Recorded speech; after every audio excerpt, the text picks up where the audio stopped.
Hello अस्सलाम वालेकुम students, welcome to MU entrance academy. तो आज आपके लिए एक बेहतरीन सी वीडियो लेकर हाजिर हुआ हूँ। जीके के क्विज खेलेंगे केबीसी स्टाइल में। हाँ, और इससे आपको नॉलेज भी मिलेगी, ठीक है, और बेहतरीन से क्वेश्चंस भी हैं। तो और आप जो है कमेंट्स में भी मुझे बताइएगा अगर ऐसी वीडियोस आपको अच्छी लग रही हैं, तो मैं और भी ऐसी वीडियोस लाता रहूँगा। आपकी डिफरेंट कॉम्पिटिटिव एग्जाम्स की जीके की तैयारी होती जाएंगी। तो चलिए आज की वीडियो स्टार्ट कर लेते हैं। बिल्कुल जीके क्विज है आपके लिए बेहतरीन सा, ठीक है। तो चलिए स्टार्ट कर लेते हैं। पहला क्वेश्चन आप लोगों के सामने स्क्रीन पर ये रहा, जस्ट अभी सामने आ रहा है। What is the distance of a marathon race in kilometers? Marathon race के जो है वो कितने किलोमीटर्स में होती है? कितना डिस्टेंस होता है एक मैराथन रेस का? A 45.155, B 42.195 kilometre, C 40.153 kilometre and D 48.792 kilometre. तो जल्दी से कमेंट में आंसर बताइए अपना। आपको जल्दी से बताना है, कमेंट करना है। तो चलिए देख लेते हैं हम कि इसका कितना आंसर आता है। तो चलिए क्या है हमारा आंसर इसका? ओके, तो करेक्ट आंसर क्या है हमारा? 42.195 किलोमीटर। यानी कि एक मैराथन रेस जो होती है वो 42.195 किलोमीटर की होती है। तो आप ये याद रखेंगे, ठीक है। चलिए नेक्स्ट क्वेश्चन आपके स्क्रीन पर ये रहा आपके सामने। Who is known as the flying fish in sports world? Sports की दुनिया में हम फ्लाइंग फिश के नाम से किसको जानते हैं? Michael Phelps, Michael Andrew, Ryan Lochte या नेथन एड्रियान? चलिए मैं आपके लिए टाइमर भी लगा देता हूं। आपको टाइमर मिलता है कितने सेकंड का? सिर्फ आपको 5 सेकंड का या 10 सेकंड का देता हूं मैं, ठीक है, ठीक है। 10 सेकंड का टाइम देता हूं आपको। तो चलिए 10 सेकंड का टाइमर है ये आपके लिए। आप बताइए कि क्या होना चाहिए इसका आंसर। तो चलिए आपका टाइम खत्म हो गया, ठीक, टाइम खत्म हुआ आपका। तो चलिए चलते हैं इसके आंसर की तरफ। क्या है हमारा आंसर? तो करेक्ट आंसर है माइकल फेल्प्स।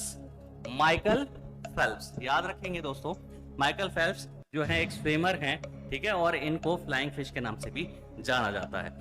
अगले क्वेश्चन के लिए तैयार हैं? मजा आ रहा है केबीसी स्टाइल में? चलिए ओके।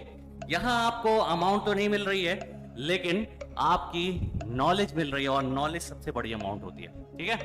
चलो, which cricket player is known as Haryana hurricane? Haryana hurricane के नाम से हम किस क्रिकेटर को जानते हैं?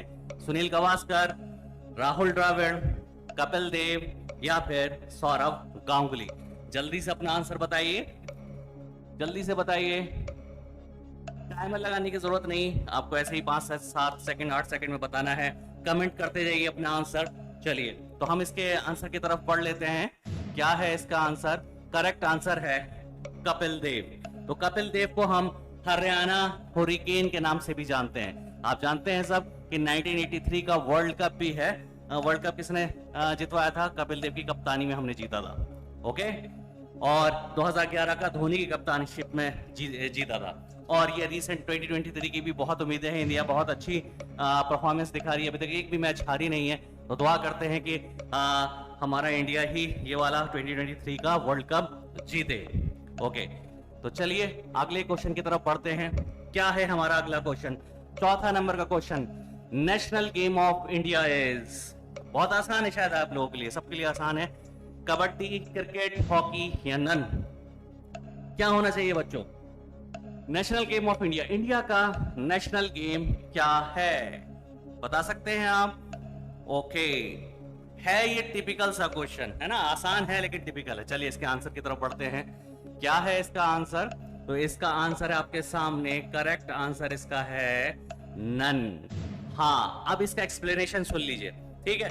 इंडिया का कोई भी नेशनल गेम नहीं है, ठीक है। इसके लिए काफी लोगों ने आरटीआई भी डाली थी, ठीक है, कि which is the national game of India is, या फिर इज। ज्यादातर का आंसर हॉकी होगा, है ना, लेकिन हॉकी करेक्ट आंसर नहीं है। तो ज्यादातर एक आरटीआई काफी बार पढ़ चुकी है is hockey is the national game of India, अगर है तो कब से?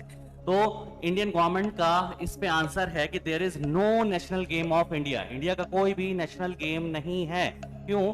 क्योंकि इंडियन गवर्नमेंट का कहना है कि हमारे लिए सारे खेल बराबर हैं, हम किसी भी एक गेम को किसी दूसरे पर तरजीह नहीं देना चाहते, प्रोत्साहन नहीं देना चाहते। सब गेम हमारे लिए बराबर है, सबके लिए इक्वल अपॉर्चुनिटीज हैं। इसीलिए इंडिया का कोई भी नेशनल गेम नहीं है बच्चों, इंडिया का कोई भी नेशनल गेम नहीं है। लेकिन हाँ, हम बचपन से पढ़ते हुए आए हैं hockey is the national game, किताबों में लिखा हुआ है, लेकिन वो गलत है।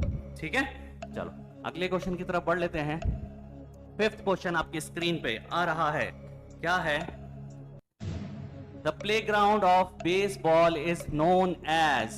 बेसबॉल के प्लेग्राउंड को क्या कहा जाता है? डायमंड, कोर्ट, वेलोड्रोम या रिंग? बताइए, जल्दी से आंसर कीजिए। बहुत ही इंटरेस्टिंग से क्वेश्चंस हैं, गेम्स एंड स्पोर्ट्स के, ठीक, जीके के क्वेश्चंस हैं। तो चलें बढ़े आंसर की तरफ, चलिए देख लेते हैं। तो इसका करेक्ट आंसर क्या है? डायमंड। बेसबॉल जहां खेला जाता है बच्चों, उसको ग्राउंड को हम डायमंड कहते हैं। रिंग में बॉक्सिंग करी जाती है। वेलोड्रोम, ये साइकिलिंग करी जाती है, जहां साइकिलिंग करी जाती है उसके ट्रैक को वेलोड्रोम कहा जाता है। कोर्ट में हम टेनिस भी खेलते हैं। ठीक है, चलो आगे बढ़ते हैं अगले क्वेश्चन की तरफ। छठा क्वेश्चन आपकी कंप्यूटर स्क्रीन पर ये रहा। ओके, तो चलो, क्या है? The stick which is used to hit the ball in golf club is called. The stick which is used to hit the ball in golf is called. जिस स्टिक से हम गोल्फ खेलते हैं ऐसे करके मार के, उस स्टिक को क्या कहते हैं हम? गोल्फ स्टिक, क्लब या स्पेड या फिर लॉन्ग वुड? बहुत ही इंटरेस्टिंग क्वेश्चन है बच्चों, जल्दी से आंसर कीजिए। तो जिससे हम गोल्फ खेलते हैं उस लकड़ी डंडे को क्या कहते हैं? गोल्फ स्टिक, क्लब, स्पेड या लॉन्ग वुड? तो चलिए बढ़ते हैं हम अपने करेक्ट आंसर की तरफ, देखते हैं। आप बच्चों मुझे कमेंट में बताइएगा कि आपके ये टोटल 10 क्वेश्चन है, 10 में से कितने करेक्ट निकले। तो चलिए आंसर की तरफ हम बढ़ लेते हैं। तो इसका आंसर है बच्चों क्लब। जो गोल्फ स्टिक होती है, जैसे हम गोल्फ खेलते हैं, उसको हम क्लब कहते हैं। मजा आ रहा है? चलिए नेक्स्ट क्वेश्चन की तरफ बढ़ते हैं। अगला क्वेश्चन हमारा क्या है आपकी कंप्यूटर स्क्रीन पे? 7th क्वेश्चन ये रहा। What is the old name of table tennis? Table tennis का पुराना नाम क्या था? तो मिंटोनेटे, बैटलडोरे, पिंग पोंग या नन? टेबल टेनिस का पुराना नाम क्या है बच्चों? जल्दी से बताइए टेबल टेनिस का पुराना नाम, कमेंट्स में आंसर कीजिए। ओके, चलिए आंसर की तरफ बढ़ लेते हैं। तो टेबल टेनिस का पुराना नाम क्या है? Ping pong. टेबल टेनिस को पहले पिंग पोंग कहा जाता था। और बच्चों बता सकते हैं कहां का नेशनल गेम है? टेबल टेनिस जो है ये चाइना का नेशनल गेम है। ओके, चलिए अगले क्वेश्चन की तरफ बढ़ लेते हैं। क्या है हमारा अगला question? The sport of Jallikattu is associated with which Indian state? इस जलीकट्टू का जो खेल है वो किस इंडियन स्टेट में खेला जाता है? ए कर्नाटका, बी केरला, सी आंध्र प्रदेश या डी तमिलनाडु? तो करेक्ट आंसर जल्दी से बताइए बच्चों, बहुत ही फेमस गेम है ये साउथ इंडिया का।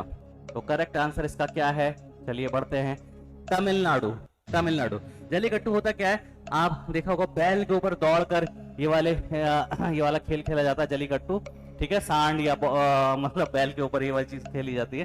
तो जलीकट्टू जो स्पोर्ट एसोसिएटेड है तमिलनाडु से है। ठीक है, नेक्स्ट क्वेश्चन की तरफ बढ़ते हैं बच्चों। 2 क्वेश्चन और बचे हैं हमारे। ठीक है, snickometer is associated with which sports? Snickometer जो है किस खेल से एसोसिएटेड है? A baseball, B cricket, C tennis या डी हॉकी? बहुत हिंट दे रहा हूं आपको, आजकल खेल चल रहा है, किसका चल रहा है, कोई कप चल रहा है, टूर्नामेंट चल रहा है, जल्दी से आंसर कीजिए। तो चलिए आंसर की तरफ बढ़ लेते हैं। क्या है इसका आंसर? क्रिकेट।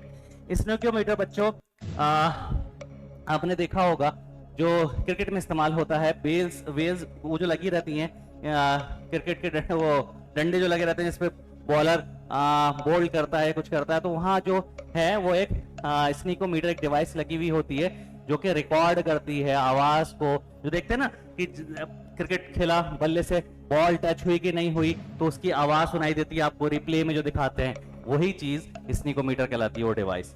ओके, तो चलिए अगले क्वेश्चन की तरफ, लास्ट क्वेश्चन की तरफ बढ़ते हैं हम। 10th क्वेश्चन आपकी कंप्यूटर स्क्रीन पे ये रहा सामने। A triathlon is an endurance sport.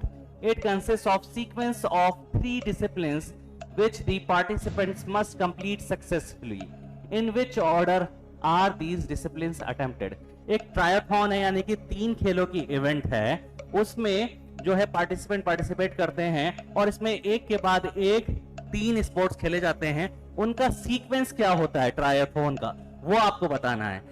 A cycling, swimming, running, B swimming, cycling, running, C running, cycling, swimming, या डी स्विमिंग, रनिंग, साइकिलिंग। यानी कि पहले साइकिलिंग करी जाएगी, फिर स्विमिंग, फिर रनिंग, या पहले स्विमिंग फिर साइकिलिंग फिर रनिंग एंड सो ऑन। इसी तरीके से आपको जवाब देना है। तो चलिए जल्दी से आंसर कीजिए चलिए कमेंट्स में, और मुझे स्कोर भी बताइएगा कि 10 में से आपने कितना स्कोर किया। ओके, और अगर आपको वीडियो अच्छी लगेगी तो मैं और भी ऐसी वीडियोस लाता रहूंगा डिफरेंट टॉपिक्स पे। ओके, चलिए इसके आंसर की तरफ बढ़ लेते हैं। क्या है इसका आंसर? Swimming, cycling, running. यानी कि ट्रायथॉन में जो 3 इवेंट जो होती हैं उसमें स्विमिंग होती है, साइकिलिंग होती है, पहले स्विमिंग फिर साइकिलिंग फिर रनिंग, इसको ट्रायथॉन कहा जाता है। ओके, उम्मीद करता हूं ये वीडियो आपको पसंद आई होगी। वीडियो पसंद आई है तो वीडियो को लाइक कर दीजिए, चैनल को सब्सक्राइब कर दीजिए, और मैं ऐसी ही इंटरेस्टिंग वीडियोस और भी आपके लिए लाता रहूंगा। ठीक है, आप मुझे टॉपिक सजेस्ट कीजिए कमेंट्स में कि आप किस टॉपिक पे ऐसे क्विज देखना चाहते हैं। ओके, ताकि आपके एंट्रेंस की तैयारी भी होती रहे। ओके, चलिए मिलते हैं आपसे अगली वीडियो में, तब तक के लिए अल्लाह हाफिज।